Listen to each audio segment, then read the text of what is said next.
Hello everyone, welcome to Saroj Mishra YouTube channel में। YouTube channel पर आप सभी का बहुत बहुत स्वागत है। Non teaching recruitment advertisement release हुई है एम्प्लॉयमेंट न्यूज में, रोजगार समाचार में।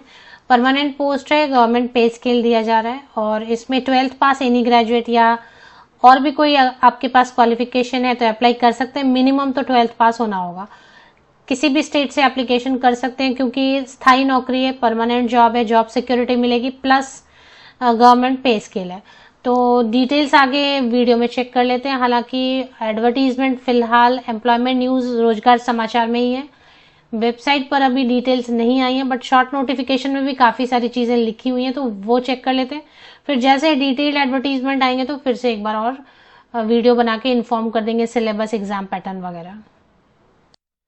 तो सबसे जो पहली पोस्ट है वो लोअर डिवीजन क्लर्क की है। अगर आप स्क्रीन पे देख पा रहे हैं तो विजिबल इतना नहीं है क्योंकि जब आप एम्प्लॉयमेंट न्यूज से, रोजगार समाचार से इमेज कट करके निकालते हैं तो काफी जो है ना उसका ब्लर रहता है इमेज। मैं आपको रीड करके बता देती हूँ। Lower division clerk group C level 2 19,900 की बेसिक पे है।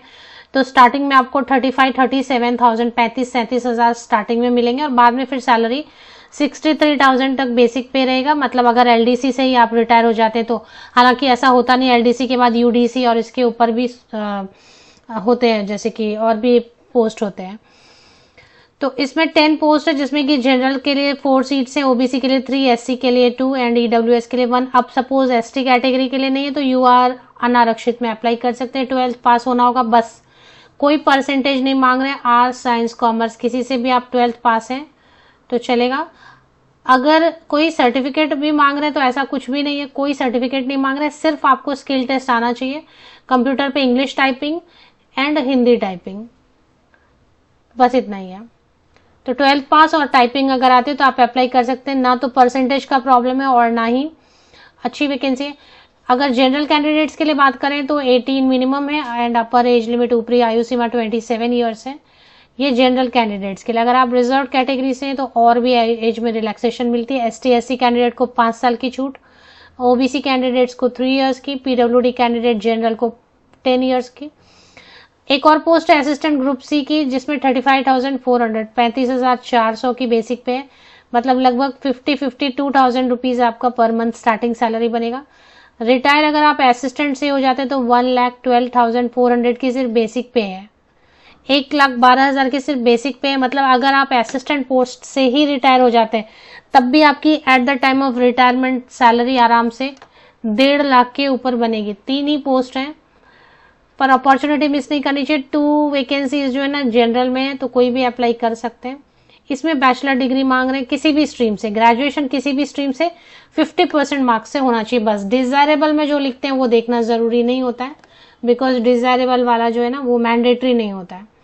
30 ईयर्स तक के, 30 वर्ष तक के जनरल कैंडिडेट अप्लाई कर सकते हैं। अगर आप किसी रिजर्व कैटेगरी से तो और भी एज में रिलैक्सेशन मिलेगी। अब आप ऊपर, सबसे ऊपर देखेंगे टॉप में www.employmentnews.gov.in, पेज नंबर 39 पर ये एडवर्टीजमेंट है। National institute of educational planning and administration, deemed to be university है। 17B श्री अरविंद मार्ग, न्यू दिल्ली, न्यू दिल्ली में है ये। LDC lower division clerk and assistant की पोस्ट है। परमानेंट पोस्ट है, डायरेक्ट रिक्रूटमेंट, सीधी भर्ती है। तो एग्जाम तो लेंगे। अगर दिल्ली में है तो दिल्ली में ही सेंटर रहेगा क्योंकि बहुत ज्यादा पोस्ट रहते हैं तो बहुत सारे जगह पे वो सेंटर बनाएंगे। दिल्ली के आसपास सेंटर्स बनाए जाएंगे। तो एक रिटन टेस्ट होगा जिसमें कि सिलेबस या एग्जाम पैटर्न के लिए वेबसाइट चेक करेंगे, वेबसाइट पर अपडेट होने देते हैं पहले। तो दिल्ली में भर्ती का एक अच्छा मौका मिल रहा है आपको क्योंकि दिल्ली से वैसे भी वैकेंसीज आ नहीं रही हैं। परमानेंट पोस्ट है, ऑनलाइन एप्लीकेशन करनी है। ये एम्प्लॉयमेंट न्यूज में बस इतना ही लिखा है, एक बार वेबसाइट विजिट करते हैं। यहाँ पे क्या लिखा है, रेगुलर परमानेंट वैकेंसीज है। ये देखें, इन्होंने कहा है कि वेबसाइट पे आप जाएं, इसमें जॉब सेक्शन पे जाएं, जॉब में रेगुलर परमानेंट वैकेंसीज में जाएं। तो फिलहाल जो है ना कोई अपडेट वेबसाइट पे नहीं आई है क्योंकि रोजगार समाचार में पब्लिश होने के बाद टाइम लग जाता है। कई बार तो पहले से ही रहता है विज्ञापन वेबसाइट पर, कई बार न्यूज़पेपर या इस पे रोजगार समाचार में पब्लिश होने के 1 वीक के बाद आती है एडवर्टीजमेंट वेबसाइट पे। तो एक बार वेबसाइट केवल देख लेते हैं। तो ये ऑफिशियल वेबसाइट है। अगर आप देखेंगे तो अभी लास्ट इनकी रिक्रूटमेंट जूनियर ट्रांसलेशन ऑफिसर की है डायरेक्ट रिक्रूटमेंट। अभी इसके बाद अपडेट आनी बाकी है, तो यहाँ पर अपडेट आ जाएगी ऑफिशियल वेबसाइट पे, नहीं तो इसके जॉब सेक्शन में चेक कर लेंगे। तो ये राष्ट्रीय शैक्षिक योजना एवं प्रशासन संस्थान, ये जो ना government deemed to be university है, लेकिन इसको सेटअप किया है भारत सरकार ने।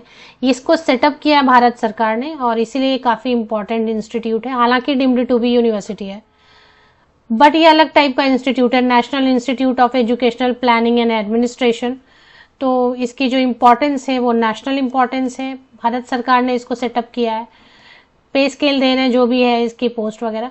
तो इसके जॉब सेक्शन मैंने चेक ऑलरेडी कर लिया है। इसमें जॉब सेक्शन में नॉन टीचिंग वाला पोस्ट जो है ना मैंने चेक किया है, फिलहाल अपडेट नहीं आई हुई है वेबसाइट पे। अभी जूनियर ट्रांसलेशन ऑफिसर ही लास्ट अपडेट आई हुई है।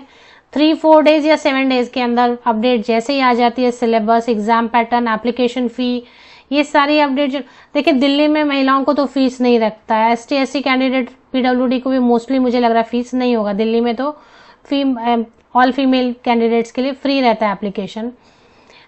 लेकिन अभी मेल कैंडिडेट्स के लिए कितनी फीस है, 500 है, 1000 है, वो तो वेबसाइट पर अपडेट आ जाएगी। एग्जाम का स्कीम, पैटर्न, इन सब के लिए आपको थोड़ा वेट करना होगा। वेबसाइट पर जैसे ही एडवर्टीजमेंट अपलोड हो जाती है तो फिर से डिटेल्स कवर कर दिया जाए। तो 10 वैकेंसीज हैं LDC की और 2 पोस्ट हैं असिस्टेंट की, 3 पोस्ट हैं, 3 पोस्ट हैं असिस्टेंट के।